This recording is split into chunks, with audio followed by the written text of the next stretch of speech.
Hi friends, welcome to Mini's kitchen. ഇന്ന് നമ്മൾ ഉണ്ടാക്കുന്നത് ഒരു ഈസി ബ്രേക്ക്ഫാസ്റ്റ് റെസിപ്പിയാണ്. റവ ഉപ്പുമാവാണ് ഉണ്ടാക്കുന്നത്.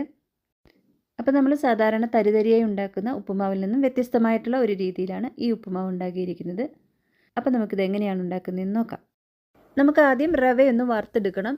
അതിനായിട്ടൊരു പാൻ ചൂടാക്കി അതിലേക്ക് 1 കപ്പ് റവ ഇട്ട് കൊടുക്കാം. ഇനി ഈ റവയൊന്ന് വറുത്തെടുക്കാം.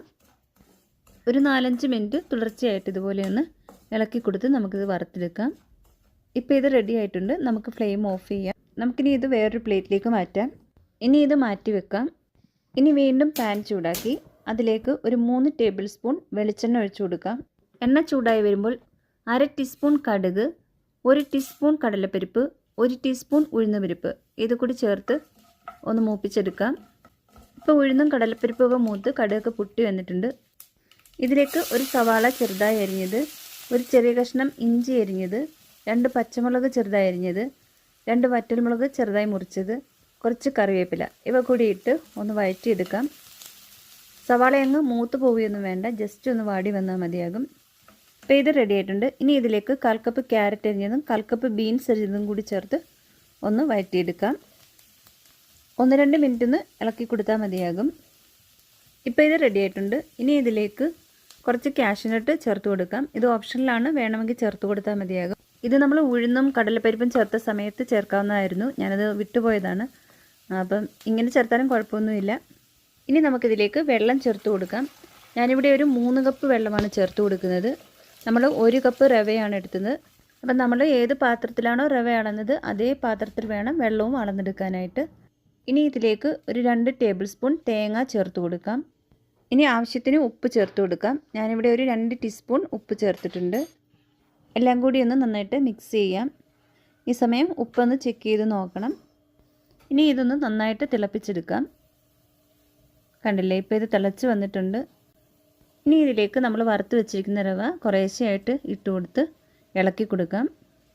ഈ സമയം ഫ്ലെയിം നന്നായിട്ട് കുറച്ച് വെക്കാൻ പ്രത്യേകം ശ്രദ്ധിക്കുക. അപ്പോൾ തുടർച്ചയായിട്ട് ഇതുപോലെ കട്ടയൊന്നും ഇല്ലാതെ ഒന്ന് ഇളക്കിയെടുക്കുക. നമ്മൾ ഈ ഉപ്പുമാവ് ഒരു കുഴഞ്ഞ പരുവത്തിലാണ് ഉണ്ടാക്കിയെടുക്കുന്നത്. വേറൊരു രീതിയിലും ഉപ്പുമാവ് ഉണ്ടാക്കാറുണ്ട്, തരിതരിയായിട്ടുള്ള രീതിയിൽ നമ്മൾ ഉപ്പുമാവ് ഉണ്ടാക്കാറുണ്ട്. അങ്ങനെ ഉണ്ടാക്കുകയാണെങ്കിൽ ഇത്രയും വെള്ളം ചേർക്കേണ്ട. വെള്ളം 3 കപ്പിന് പകരം 2 കപ്പ് വെള്ളം എടുത്താൽ മതിയാകും. അപ്പോൾ അതിൻ്റെ വീഡിയോ ഞാൻ ആൾറെഡി പോസ്റ്റ് ചെയ്തിട്ടുണ്ട്. അപ്പോൾ ലിങ്ക് ഞാൻ ഡിസ്ക്രിപ്ഷൻ ബോക്സിൽ കൊടുത്തേക്കാം. ഇനി ഇതിലേക്ക് കുറച്ച് മല്ലിയില ചെറുതായി അരിഞ്ഞത് കൂടി ചേർത്ത് കൊടുത്ത് ഒന്ന് മിക്സ് ചെയ്യാം. അപ്പോൾ മല്ലിയില ഉണ്ടെങ്കിൽ മാത്രം ചേർത്താൽ മതിയാകും. മല്ലിയില ചേർത്താൽ നല്ലൊരു ടേസ്റ്റാണ്. അപ്പോൾ നമ്മുടെ ഉപ്പുമാവ് ഏകദേശം റെഡി ആയിട്ടുണ്ട്. ഇനി അവസാനമായിട്ട് ഇതിലേക്ക് ഒരു 1/4 ടീസ്പൂൺ പഞ്ചസാരയും 1/4 ടീസ്പൂൺ നെയ്യും കൂടി ചേർത്ത് കൊടുക്കാം. ഇനി ഇത് വീണ്ടും നന്നായിട്ടൊന്ന് മിക്സ് ചെയ്യാം. ഇപ്പോൾ ഇത് റെഡി ആയിട്ടുണ്ട്. നമുക്കിനി ഫ്ലെയിം ഓഫ് ചെയ്തതിന് ശേഷം ഇതൊന്ന് അടച്ചു വെച്ച് കുറച്ച് നേരം വെക്കാം. ഒരു 4-5 മിനിറ്റോളം ഒന്ന് അടച്ചു വെച്ചാൽ മതിയാകും. ഇപ്പോൾ ഒരു 5 മിനിറ്റ് കഴിഞ്ഞ് നമുക്കിനി ഇതൊന്ന് തുറന്ന് നോക്കാം. കണ്ടില്ലേ, നമ്മുടെ ഉപ്പുമാവ് നല്ല പെർഫെക്റ്റ് ആയിട്ട് വന്നിട്ടുണ്ട്. നമുക്കിനി ഇതൊരു സെർവിങ് ബൗളിലേക്ക് മാറ്റാം. നമ്മൾ ഈ ഉപ്പുമാവ് സെർവ് ചെയ്യുന്നത് ഇതുപോലെ ഒരു ചെറിയ ബൗളിലേക്ക് ആദ്യം മാറ്റിയിട്ട് അത് വേറൊരു പാത്രത്തിലേക്ക് ട്രാൻസ്ഫർ ചെയ്യുകയാണ് ചെയ്യുന്നത്. അങ്ങനെയാണിത് സെർവ് ചെയ്യുന്നത്.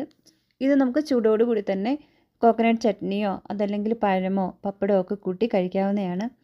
അല്ലാതെ വെറുതെ കഴിക്കാനും ഇത് നല്ലതാണ്. അപ്പോൾ എല്ലാവരും ഒന്ന് ട്രൈ ചെയ്യുക. നിങ്ങൾക്ക് തീർച്ചയായിട്ടും ഇഷ്ടപ്പെടും. അപ്പോൾ നിങ്ങൾക്ക് റെസിപ്പി ഇഷ്ടമായാൽ ലൈക്ക് ചെയ്യാനും കമൻറ്റ് ചെയ്യാനും ഷെയർ ചെയ്യാനും മറക്കല്ല്. അതുപോലെ തന്നെ ആദ്യമായിട്ടാണ് നിങ്ങൾ ഈ ചാനൽ കാണുന്നതെങ്കിൽ സബ്സ്ക്രൈബ് ചെയ്യാനും മറക്കല്ല്. Thank you.